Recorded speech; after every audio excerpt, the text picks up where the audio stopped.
What is up, YouTube? Welcome back to Breakdown. I'm Alex. I'm here with Cam and Pay. Today we're going to be going over our lessons learned from Week 9 of the fantasy football season.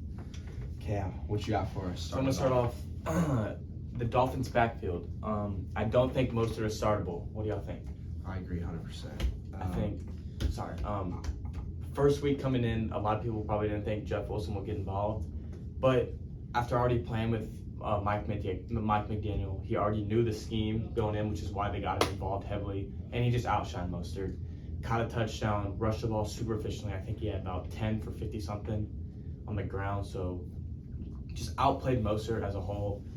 Shift Mostert, throw Mostert to your bench, and I think Jeff Wilson is a startable flex. I agree. I don't know if Jeff Wilson's an automatic start, but if you're going to start one of the two, he's definitely the guy. And next week they do play the Bears. They have an awful run defense. Oh wait, no, they play the Browns. The Browns. I have a solid front. Solid front. Got that mixed up. Mine is that Cordell Patterson is a top 12 running back the rest of the season. Look, he came back. He didn't even have all the touches from, he's just coming back from workload. Absolutely bullied a guy on the goal line. He had 18 fantasy points. He even had a 40-yard touchdown called back. Yeah. Looking at how much this Falcons team runs the ball and how kind of they struggle to run the ball when he was out. The volume's going to be there every week, and their offense honestly has been pretty good. See, I think he's going to have a lot of touchdowns, and I think the one thing I'm scared of is I think it may shift more towards a committee. They were getting Huntley involved. Algier played pretty good or pretty well, and then Mariota's still going to get his rushing attempts. I just think with how shallow the running back position has been this year, that he's a top guy right now. He's probably a high RB2 for me. Yeah. My big take of the week is you need to trade the whole Buccaneers offense in a whole. You need to trade away Leonard Fournette as soon as you can. I like that. Get as much value as you can on Leonard Fournette. They don't run the ball anymore.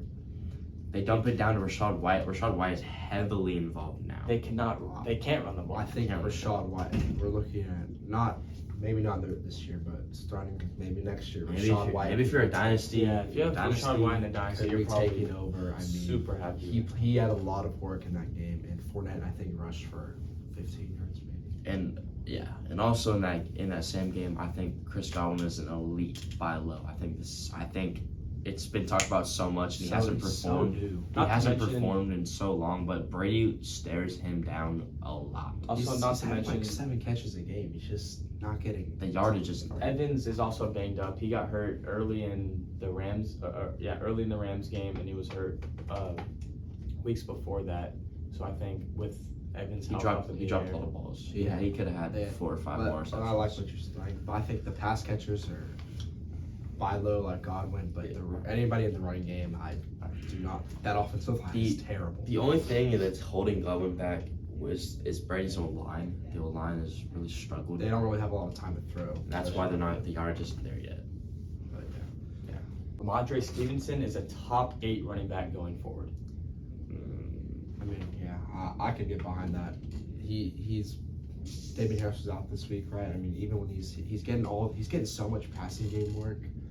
Mac Jones loves to check the ball down. Yeah, they're going to run the ball. So very efficient runner. Whenever they get in the red zone, whenever they get within the 10, it's only Ramondre. Yeah, it's just pounded in pause from the 5-yard line. So they're just going to run it with Ramondre. They're going to check down with Ramondre. He's had, before this week, he had about 3 or 4 straight games of 20 plus points and like 8 targets, about 5 or 6 receptions. It's going to be a PPR monster for the rest of the year. Yeah. So if you can, go trade for him.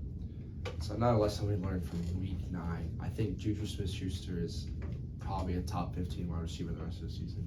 I think you said that a couple weeks ago. Yep, that was one of my over/under reactions. And I think that one is, if you look at what he did last night, it was like we were watching 2 Travis Kelce's on the same field. You heard the announcers, they kept talking about it. He was just finding his way. Finding the open spot in the zone and just sitting there. He had, 10 catches? 88 yards. 10 catches, 88 yards.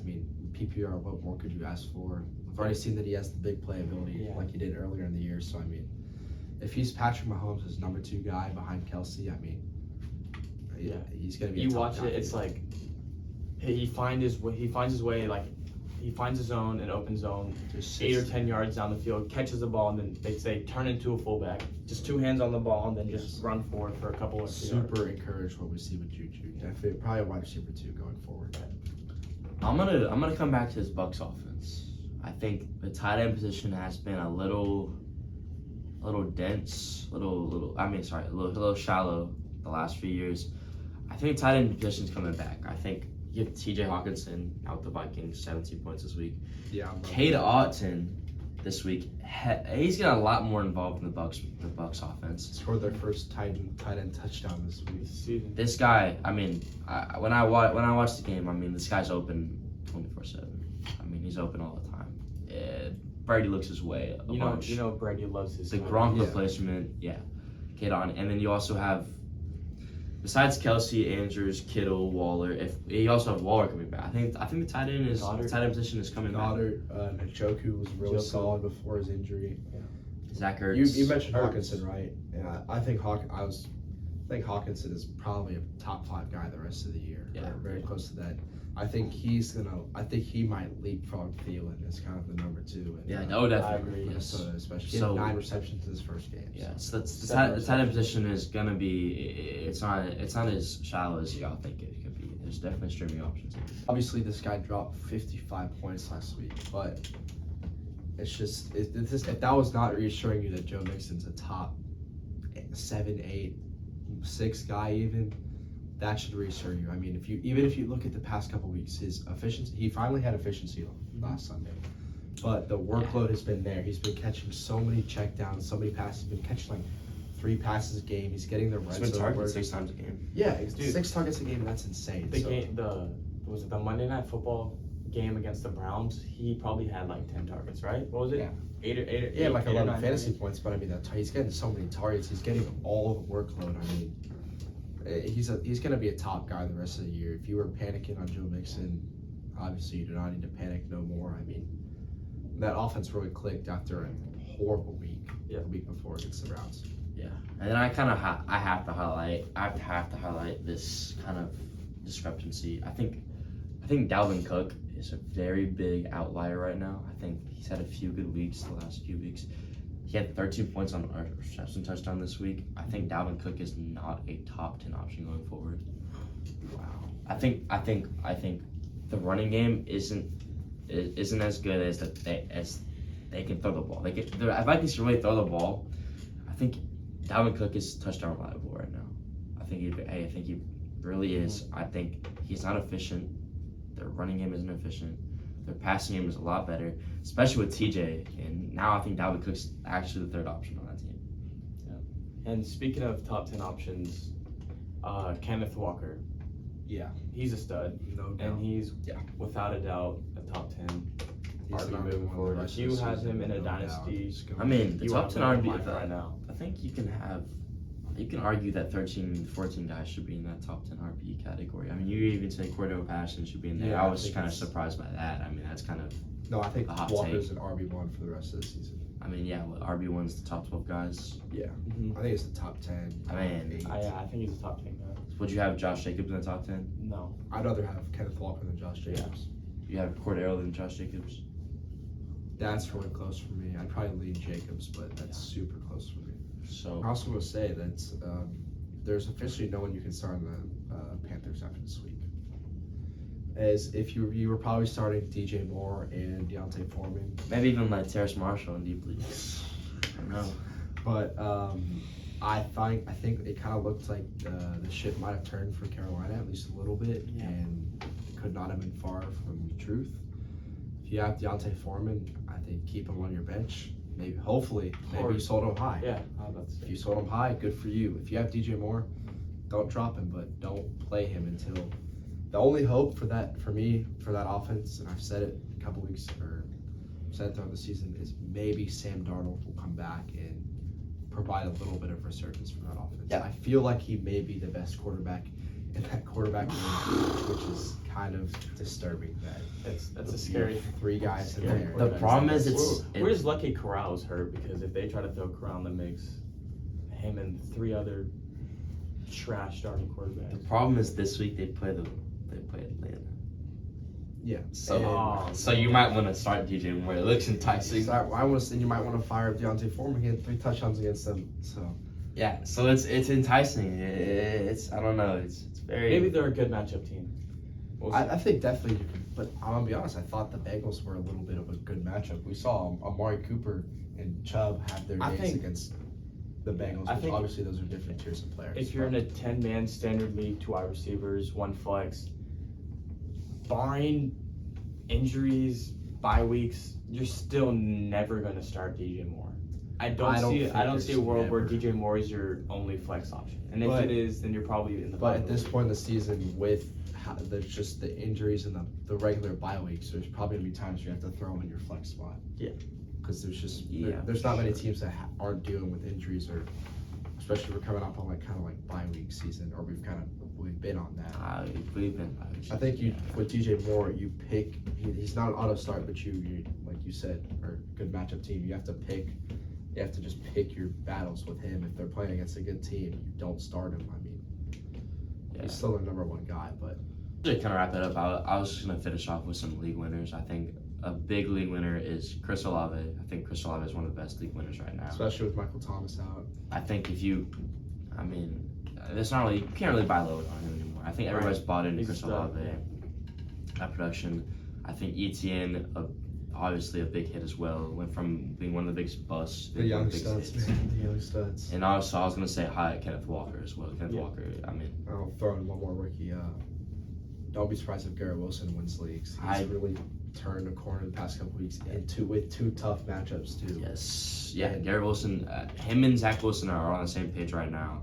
And he hasn't even had a touchdown. So you see that touchdown get a touchdown in a while, but he's been putting up 17 in the past couple weeks. So he's been putting up good numbers. Yes, exactly. We've seen it. The rookies, they're just this time of season. This is the time when they start to break out. So if you can buy low on some rooks or even second year guys like ETN, they have a chance to win your league. Also, if you're a deep sleeper, another rookie that might be coming back soon, Jameson Williams with the Lions. You can see the Lions get down in a bunch of big games. This guy could come in and light up a team.